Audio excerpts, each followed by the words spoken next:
नमस्कार। Cab financial services में आपका फिर से स्वागत है।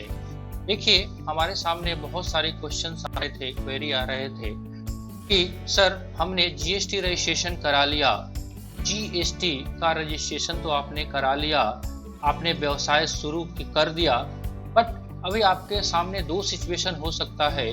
हो सकता है अभी आपका व्यापार में सेल नहीं चल रहा हो, या हो सकता है केवल आपका परचेज हो रहा हो, या ऐसा भी हो सकता है कि आपका ना तो सेल और ना परचेज हो रहा हो।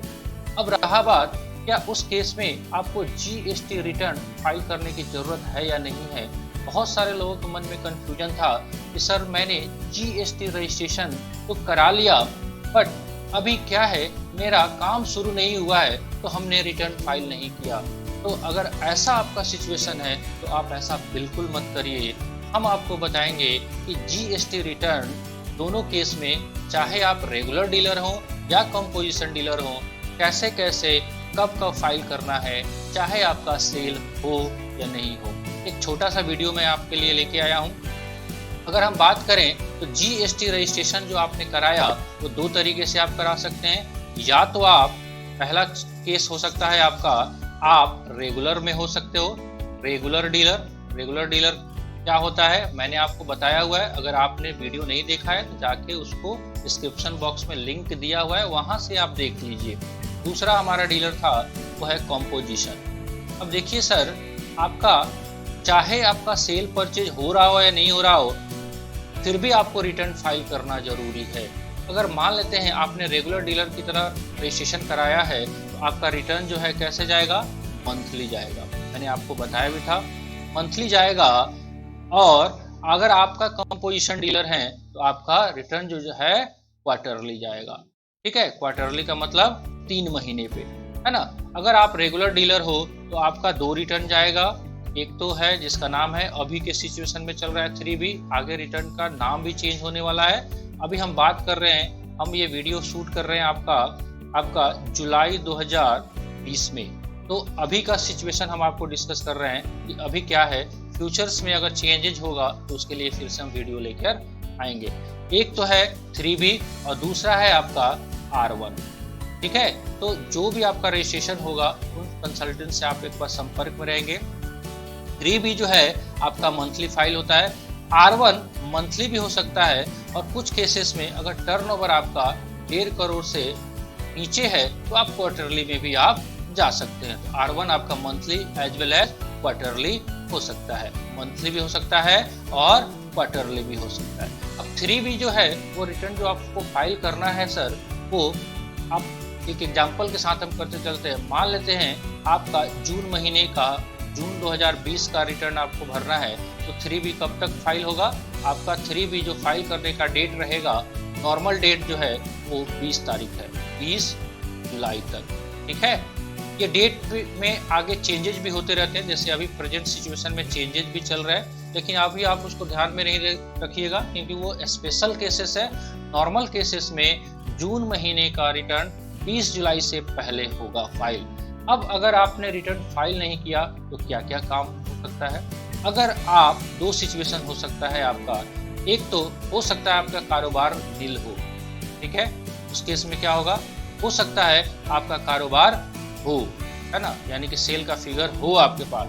तो अगर आप एक दिन लेट करोगे तो नील केस में 20 रुपया जो है प्रति दिन के हिसाब से लेट फीस आपको जमा करना पड़ेगा। अगर आपका सेल का फिगर है, परचेज का फिगर है, दोनों में से कोई भी एक फिगर है, बहुत सारे लोग इसमें कंफ्यूज रहते हैं कि सर मेरा सेल तो नील है बट परचेज तो था तो मेरा काम हुआ नहीं। नहीं सर, वो नील में कवर अप नहीं होगा। अगर आपका परचेज भी है तो भी वो फिगर वाले में कवर होगा। तो इसके केस में आपको 50 रुपया पर डे अभी लेट फीस का प्रोविजन है।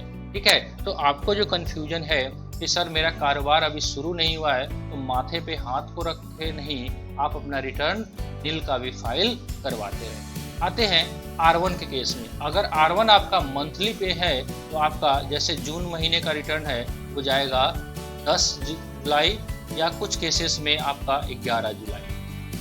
ठीक है, अगर क्वार्टरली है तो क्वार्टर एंड होने के बाद जाएगा, 3 महीने पे जाएगा। तो होप सो आपको ये क्लियर हो गया कि अगर आप रेगुलर डीलर हैं, आपको 2 रिटर्न फाइल करने हैं, है ना, और उसको कब कब करना है, नहीं करोगे तो क्या क्या आपके ऊपर जुर्माना लग सकता है। आइए लगे हाथ हम क्वार्टरली बेसिस के रिटर्न की बात कर दें। अभी जो प्रेजेंट सिचुएशन चल रहा है कंपोजिशन डीलर के लिए, वो रिटर्न है जिसका नाम है CMP08। इसको 3 महीने पे फाइल कर रहा है, ठीक है। अब 3 महीने का जो डेट है, अब 3 माही डेट है, 3 महीने कहाँ से कहाँ काउंट होता है। अब जैसे 3 महीने का सीरीज जो चलता है इनका, ये है अप्रैल से लेकर जून, जुलाई से लेकर सितंबर, फिर अक्टूबर से लेकर दिसंबर, फिर आपका जनवरी से लेकर मार्च, ठीक है। तो ये CMP08 जो आपको फाइल करना है, ये कब करना है, ये जून जैसे ही खत्म होगा तो 18 जुलाई से पहले, ठीक है। ये कब फाइल करना है आपको, 18 अक्टूबर से पहले। ये कब फाइल करना है आपको, 18 जनवरी से पहले। इसको कब फाइल करना है, 18 अप्रैल से, ठीक है। तो ये तो है रेगुलर आपका जो रिटर्न जा रहा है वो सब। इसके बाद सारा काम खत्म होने के बाद एक एनुअल रिटर्न भी जाएगा। अगर रेगुलर डीलर है उसके केस में एक एनुअल रिटर्न भी जाएगा जिसका नाम है अभी GSTR 9, ठीक है। तो इसको एनुअली फाइल करना है। इसका date time to time change होते रहता है, हम उस पर नहीं जा रहे, लेकिन आपको ये रिटर्न फाइल करने हैं, है ना। इसके साथ साथ अगर आप रेगुलर डीलर हैं और आपका टर्नओवर 2 करोड़ से ऊपर हो जा रहा है तो आपको चार्टर्ड अकाउंटेंट से ऑडिट भी कराना पड़ेगा, और उस ऑडिट रिपोर्ट का जो फॉर्म फाइल होगा वो होगा GSTR 9C, ठीक है। चलिए, तो ऐसा आपको काम, बहुत सारा काम करना है। कंपोजिशन डीलर के केस में भी एक बार और देख लेते हैं। इनका भी एक एनुअल रिटर्न जाएगा, उसका नाम होगा GSTR 4, जो कंबाइंड रूप में पूरे साल का टर्नओवर को जाएगा। और इनके केस में भी एक और रिटर्न फाइल होगा जिसका नाम होगा GSTR 9A, अभी आई थिंक A अभी ऐसा कुछ करके नाम है, वो आपको फाइल किया जाएगा।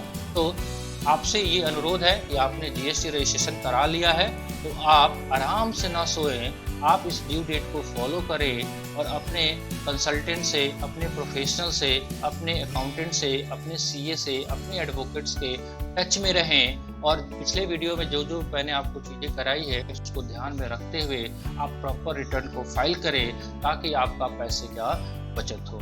चलिए, होप सो आपको आज का ये वीडियो बहुत पसंद आया होगा। अगर आपको पसंद आया होगा तो प्लीज़ लाइक, शेयर और सब्सक्राइब कर दीजिए। मिलते हैं हम अगले वीडियो में कुछ और नई बातें और नए एनालिसिस के साथ। तब तक के लिए हम आपसे इजाज़त लेते हैं। जय हिंद, जय भारत।